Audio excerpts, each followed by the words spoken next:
Welcome to the We Geek Together podcast. My name is Andrew Ashby. And I'm Everett Ashby. Yeah, brothers here. We are co-owners of We Geek Together, and we are talking today about the future of the We Geek Together media team, the media production. That's TikTok, Instagram, YouTube. Oh, TikTok's getting canceled. Facebook. Someone talk Oh, about is that. it? Yeah. Oh, I didn't know that. But before we get to that, we have opening round of drinks where we talk about what's new in our lives. Yeah. What's new with you? Have you ever gotten 3 infections at the same time? Because let me tell you, it sucks. You had a triple infection. Christmas Day in the evening, I started to feel a pain in my throat. So much so that I couldn't sleep that night, so I went to urgent care the next day. They're like, yeah, you got a throat infection, an ear infection, and you have pink eye. Like, wow. Did you just stick your head in Rudolph's butt or not something? that I freaking know of, but even on Christmas, we just sat around the house and didn't do anything. Yeah, how'd you get a triple infection? So replace that pillow, man. No idea. I blame your niece and nephew because they're just children. So they're yeah, gross. they're monsters. That's a pretty valid reason. Yeah. Finally getting over it a little bit. But it's, the last couple of weeks, not been fun. Brutal. Yeah. What's been going on with me? What about you? That sucks. Holidays were nuts. We did Dragonsteel Nexus in December. Mm-hmm. I wrote the 400-player adventure for that. That was definitely... That looks like it went super well. That was a very... that's a highlight for me, for sure. Yeah. The honor to be able to write... Now, unofficial, non-canonical, but to write an adventure, an epic... That in the end, the head count was over 250. That's cool.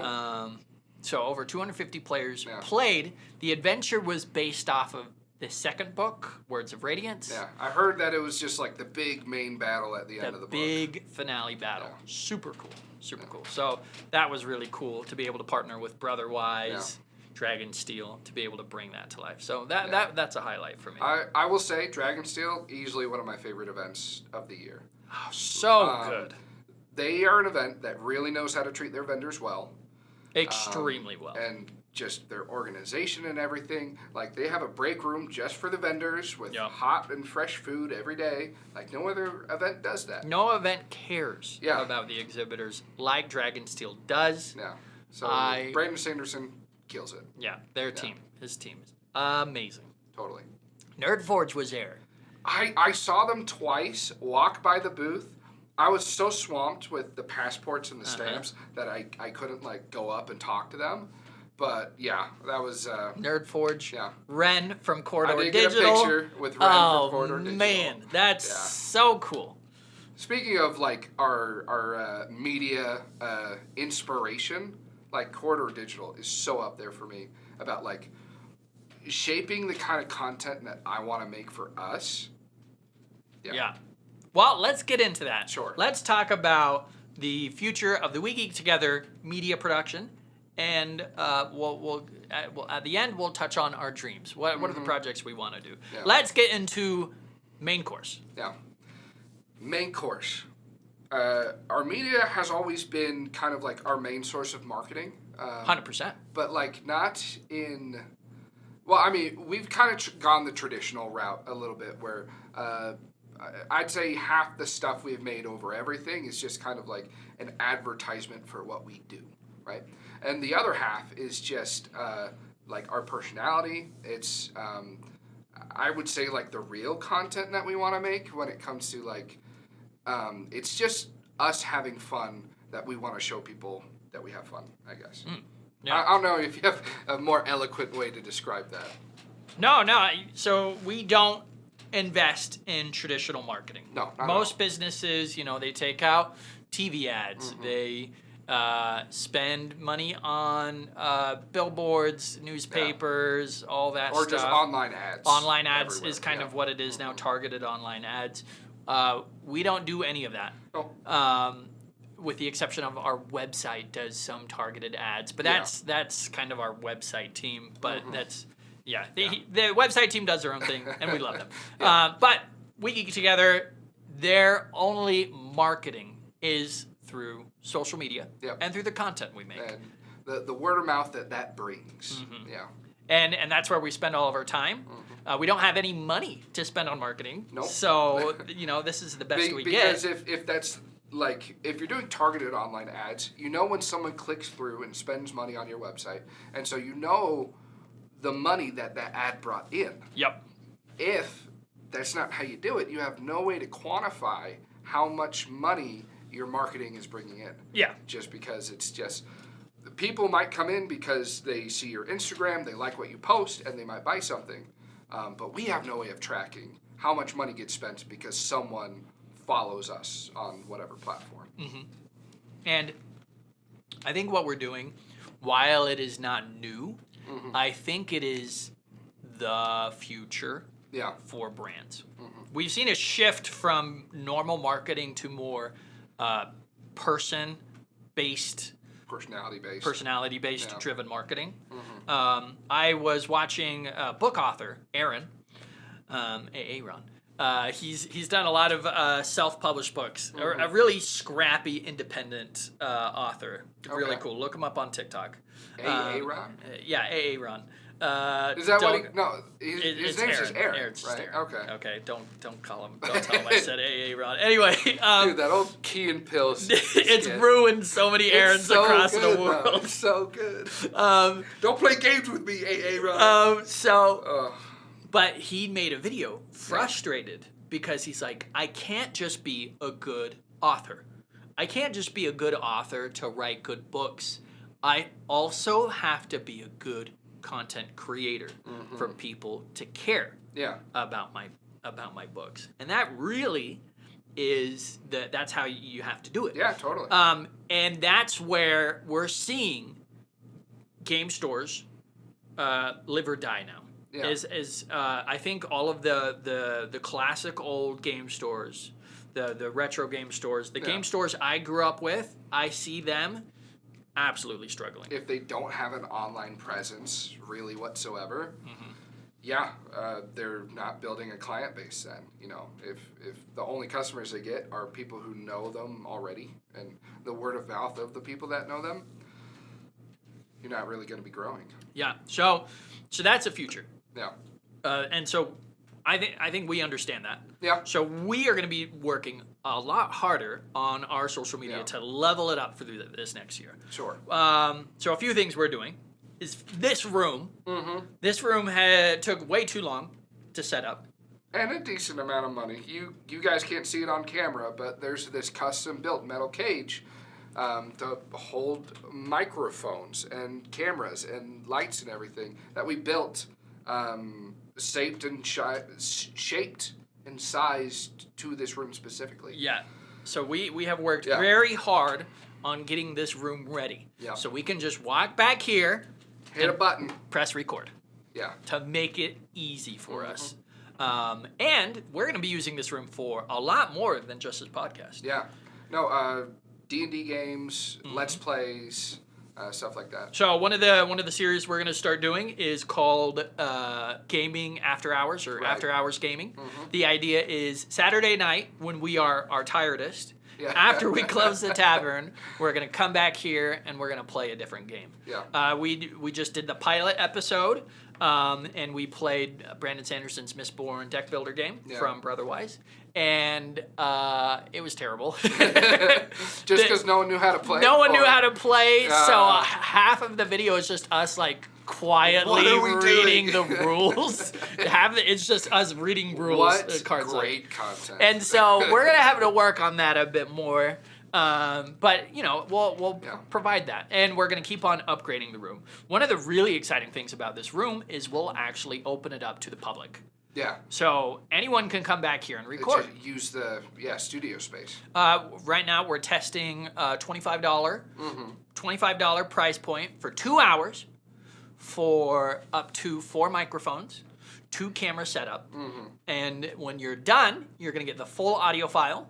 You're going to get your 2 video files. We might even be able to do a rough cut. So we're working on that. $25, 2 hours of video and audio. So you can pilot your own podcast or record you and your friends playing a game. Yeah, that's you could do your finale, your last D&D game. Yeah. So there's a lot of options for that. That's cool. For $25. that's pretty awesome. That's a steal. Yep. Yeah.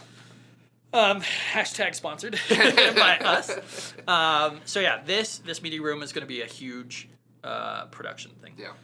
As I go to a ton of events every year for We Geek Together, I'd love to make somewhat of a traveling show to like do cool like con reviews. It's just like an if one of those dream ideas. Yeah, one of those dream ideas. Maybe we get into those at the end, but like a traveling show where I do con reviews and just like a travel vlog for the different gaming events and fantasy events and stuff we go to every year. Convention reviews, honestly, are really interesting to me as a business. Yeah. Because I want to know what conventions are good and what conventions aren't. And Yeah. I follow one guy specifically because he does that.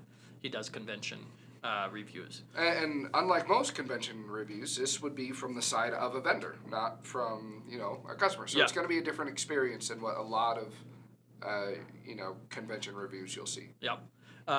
Convention coverage would be great. I know you've been kind of toying with point of view creation videos. Yeah, I got it's in my bag outside, but I have these the Meta Ray-Ban sunglasses, which have a 1080p camera on it that gives you just regular point of view footage, and they look and fit like a regular pair of glasses. So you can record whatever you're doing without having to worry about a camera setup or a chest rig for a GoPro or anything like that. You just put on your glasses, hit record, good to go. It gets actually some pretty good footage as long as it's not crappy lighting. Crappy lighting, it goes to crap really quickly. Yeah, you do need a bright lighting area, but we can use that for behind the scenes, booth setups. Yeah. There's a lot of cool stuff you do. Some of my favorite content creation, again, as a business, because I'm always looking at what other businesses are doing, so I can learn and improve. And I think there's a huge interest for that. There's some of the like packing your own packing orders videos, or creating something. There's this guy who makes gum on TikTok, and I get every single one of his videos, and he shows the entire process of making gum, and it's very interesting because it's not something you usually see. As soon as I get the Feywild workshop cleaned up enough where I'm comfortable putting it on camera, I would love to do point of view footage of me using our different machines, manufacturing the different items that we sell. Just putting a little simple narration to it and everything. I think those would do good. I challenge you to film it now, while it's a mess. While it's an absolute mess, while it's an absolute crap show. The reason why is because I feel like one of the things that takes me out of social media is when you can tell it is staged or faked. Super processed. When you can tell it's not genuine. When somebody's like, "Oh, come with me for a packing video," and it's like everything is on the front row, ready, perfect nails on the thing. When it's like, I spent 2 hours to get ready to pack this one package, just so like I can make it look as nice as possible. I cringe at the state of the workshop, not just because it wouldn't look good on camera, but because it's not an environment where like. It's not where I would want the workshop to be just to work normally. But it would be interesting to have a point of view video of you working not only through that, but working on improving it. Sure. Yeah, that's true. Like, hey, today, not only are we making our coasters, but I'm also going to organize. I'm going to reorganize. I'm going to organize this area for the coasters. True. And that right there would be very interesting to me, because then I would see how you organized it. Yeah. I'd go along with the journey, and that journey is really powerful because it'll have such a nice feeling when it's all organized and done. And you're like, hey, check it out. And it's going to be more relatable because it's not processed. Yeah. It's just real, the raw, the kind of work that I'm doing. How many friggin' business owners have to go through, like, cleaning their office? Sure. Organizing stuff. That's not a bad thought. I hadn't thought about that. I just look at it and I'm like, I don't want to film this. This looks like garbage. Yeah. But you know what? Dang. That's our life. Yeah. It's like figuring out how to get through that. Yeah. Yeah, that's true. That's not a bad idea. Yeah. And then you have the journey. Yeah. So we got the point of view videos. I'd love to see those. Those would be fantastic. Yeah. One of the you well, so there's a lot of different kind of videos you can do with point of view. Eventually, I'd like to take a cue from like Corridor Digital and do employee game stuff where it's like, hey, we're just gonna play airsoft as ourselves, and everyone just has those glasses, and we get a point of view of everybody, you know. Yeah, do some fun videos. Kind of like how the After Hours is like supposed to be just a fun video. Exactly. Of us. Yeah. We could definitely do some fun videos. Product reviews is always something that I've wanted to do. Just quick, short product reviews. I did 2 or 3 last year, and they did very decent. They actually did pretty decent. Yeah, so I just didn't stick with it just because there's always something else to be working on. So, product reviews. Another thing that I really want to film is a Dungeon Master teaching program. Yeah. How to run good games. Because one of the goals we have for our store is to get some Dungeon Masters full time. Yeah. To have Dungeon Masters who are working just full time, just running games. Yeah. How cool would that be? And I want to be able to take this program and grow it to the moon. I want this to be accessible for anyone. Sure. To have that kind of training where it's like, hey, this is how you interact with players. Yeah. If you have a toxic player, this is how you want to address them. I don't want to say I want to corporatize D&D because, a lot of the unique... There's a lot of different ways you can DM. There's a lot of different ways to DM and that kind of stuff, but you do want to have a bar of, like, here's our standards. Yeah. If people are going to be paying a Dungeon Master to play, you got to have, like, a set base of, like, we expect you to be a good person. We expect you not to send creepy text messages to the girl in the middle of the night. Here's my hard question for you on that. What is going to make your D&D training content different or better than the dozens of channels out there already doing how to DM stuff? So they're doing how to DM stuff for the point of view of how to improve your game as a game master.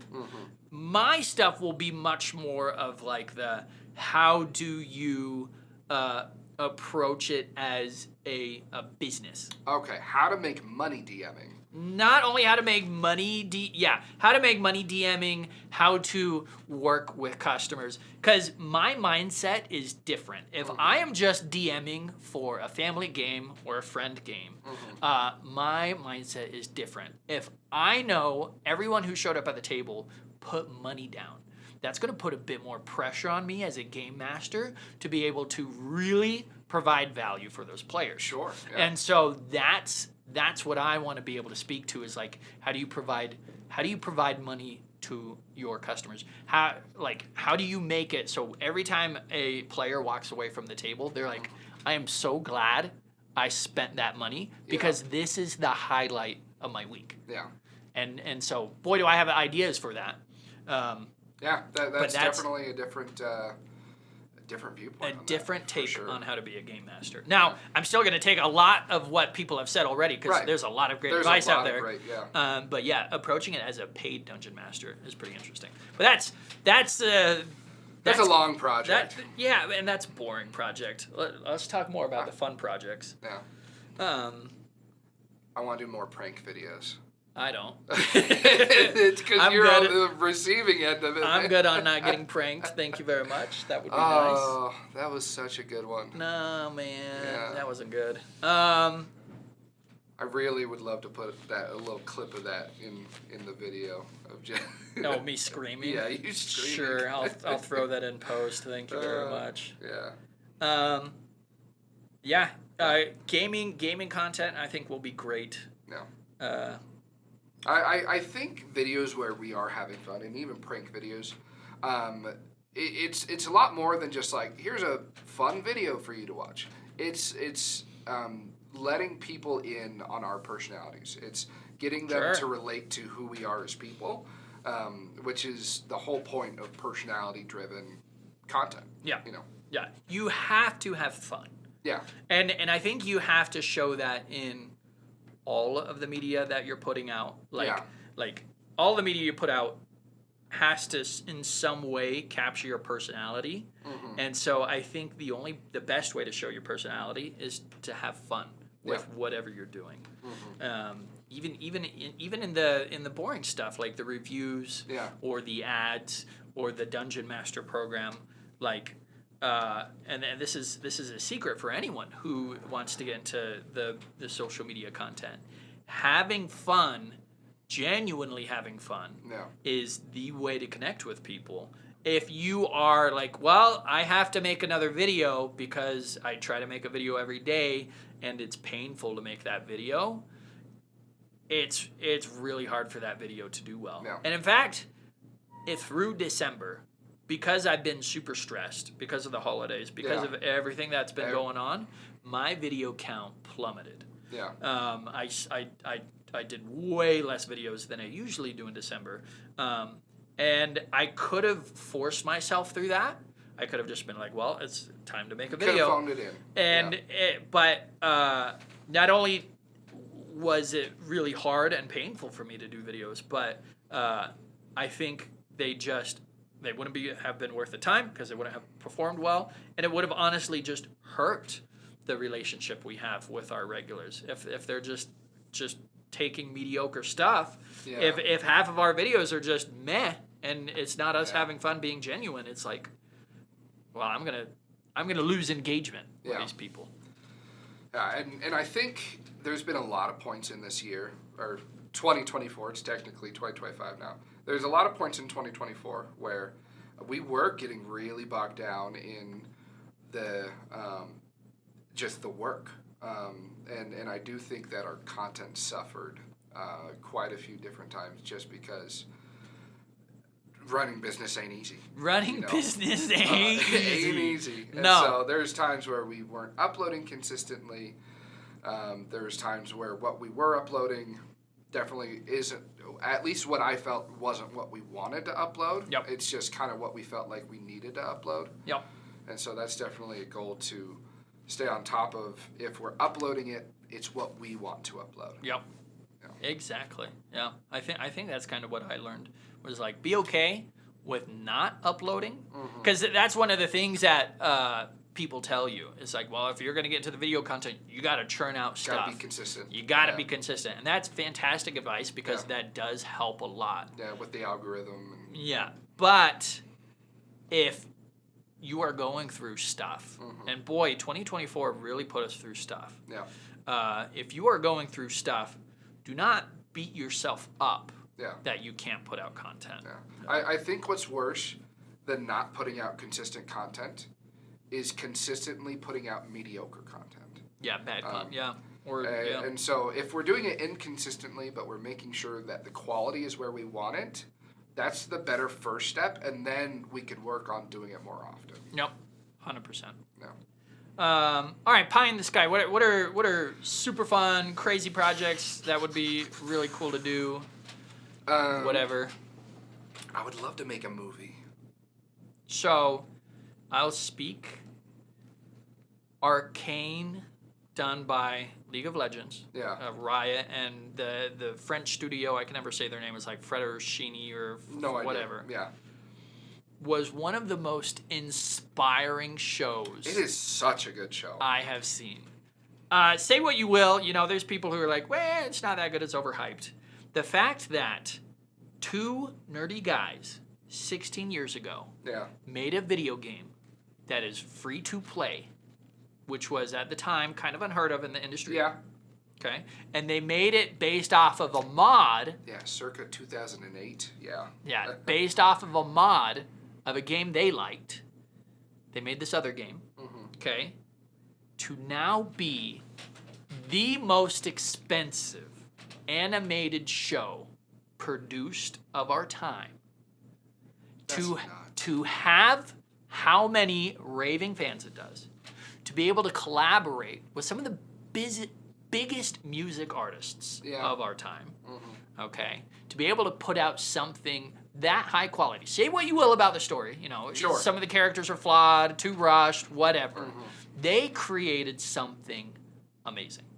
They did. Okay. And that started from two nerdy guys who liked a video game mod and decided to do something different in their industry.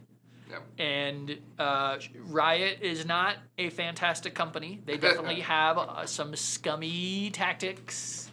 All right. Name a business their size that doesn't. Yeah, no kidding. Yeah. However, it is crazy inspiring to me Yeah. as a business owner. Like, what if in 16 years we can have our own animated show Yeah. based off of the Dead Wars, Yeah. based off of what the things we have created the seeds and put into we're the world. planting, seeing them grow into that kind of forest. Yeah. Yeah. Yeah. Like they had no clue. No. They had no clue that they would be hosting some of the biggest video game tournaments in the world. Yeah. Some of the biggest. The highest production value, like video game tournaments in the world. Their production They're nuts. value is insane. Yeah. If you the two companies right now that really have my heart are Savannah Bananas Right. and Riot and Fettuccine or Ferocier. What Yeah. I feel so bad I can't pronounce We this didn't take French French. studio. Yeah. Those two companies are just amazing at what they've done. And I believe Savannah Bananas is like 8 years behind, or maybe 10 years behind what League of Legends is. I think Savannah Bananas is just going to explode. I honestly think they might change all of baseball for what they're doing. I honestly They think. might. Did you hear about the golden batter rule that No. whatever the Major League Baseball is really thinking about doing? What? Golden batter is the final batter. Like when it comes down to, all right, bottom of the seventh, bases are loaded. Sure. Okay? Who do you send out? The golden batter rule allows you to, one time, send out your best hitter in that thing that counts. Yeah. In that final thing. Because that right there could decide the entire game. You send Sure. out your best batter Yeah. against their best pitcher, and that right there, that final thing will settle That's the game. fantastic. And they did it first. Yeah. Savannah Bananas did that first, and MLB is seriously considering changing their rules to allow that to happen. That's cool. Yeah. And Changing an industry that size. and Yeah. Savannah Bananas just posted a Major League football team, their entire team doing a choreographed dance Oh. on the field. I wonder where they got that inspiration Yeah. from. So the Savannah Yeah. Bananas. Yeah. Like they, yeah, anyway. So Changing this sports. isn't about Savannah Bananas. This is about the media Yeah. of We Geek Together. Yeah. But yeah, the things that inspire us to like eventually get on that kind of level. Yeah. Yeah. Super Crazy exciting. important. Yeah. Last call for drinks. We're gonna quick talk about something about We Geek Together that you should know about. We Geek Together is going to take down Wizards of the Coast. Wizards of the Coast, I'm calling you out. I'm gonna dethrone you. Siege. We're gonna siege them. We're gonna take you off your pedestal. How are we doing that? We have created a better Adventures League. Okay, Adventures League was a program created by Wizards of the Coast for anyone to be able to play D&D anywhere, theoretically. However, Wizards of the Coast has barely supported this program. And in fact, I learned they have since given the program to Bald Man Productions I'm not familiar. and a convention called Con Hole and another company called the Grimy Snitches, which are some of the worst company names I've ever heard in my life. Right. Like the grimy. the Grimy Snitches and Bald Man and Hole Convention. Cornhole. No, It's not cornhole. Hole convention. It's like HOLE or something like Yeah. that. Hole Yeah. Convention. Listen, if you're a part of those companies, we're not insulting you. Okay? I'm insulting you. I don't know who named those companies. But anyway, Wizards of the Coast gave these companies Adventures League. Yeah. And great for them because they've turned it into like a show and pony thing, their own thing. And that's fine. Game stores have not gotten any support for Adventures League. Adventures League is just dying. Dungeon Masters don't want to run it. Sure. So, We Geek Together. We're doing it. Is doing it, but better. Yeah. For the past 2 years, we've been writing a new adventure. For our first year, we wrote a new adventure every week. Yep. And we have paid Dungeon Masters to run a game, and we are running games every day, except for Sunday. We're running games every day in our store. But we are now in Phase 2. Phase 2 is now online, so anyone around the world can play in these games. And Phase 2 will also include other game store rollout. Other game stores will now be able to get our system. And the cool thing about our system is it will not only support the game store, but it will also support the game masters who are putting their time, blood, and sweat into running these games. For the price of $15, which is about a movie ticket, you can go to any game store. Eventually, this is our goal. You can go to any game store, play a game of D&D, and your character will be able to level up and get loot, and then you can take them to a different store, or you can play that character online universally. Or just the next week in the next game. Or the next week in the next game. And that will help those game masters get money in this terrible economy. Okay, which will raise the bar. We'll have better games of D&D because we'll have paid game masters. That's true. And that will support the game stores, okay, which are the lifeblood of the RPG community. So you heard it here, folks. We are declaring war on Wizards of the Coast. We are going to do what they couldn't do. We're already on Phase 2. And this is leading up to the Dead Wars, which is the biggest game of D&D ever played, May 9th and 10th. This year is going to be so insane. I mean, it's been insane every year.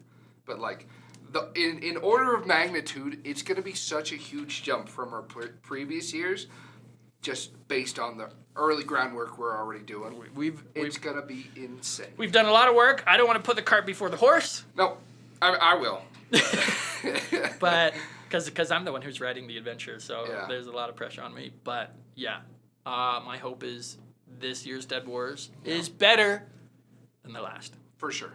Anyway, follow us on our social medias. You can follow us on Instagram. You can follow us on TikTok until January 18th when it gets officially wiped off of the U.S. Face of the planet, officially banned. You can follow us on Facebook or our website or join our store Discord. All of that information is on our website. I don't think you said YouTube. YouTube too. YouTube. Hey, WeGeekTogether.com or YouTube We Geek Together. Yep. We have a lot of content coming out on YouTube, long form content. So follow us there.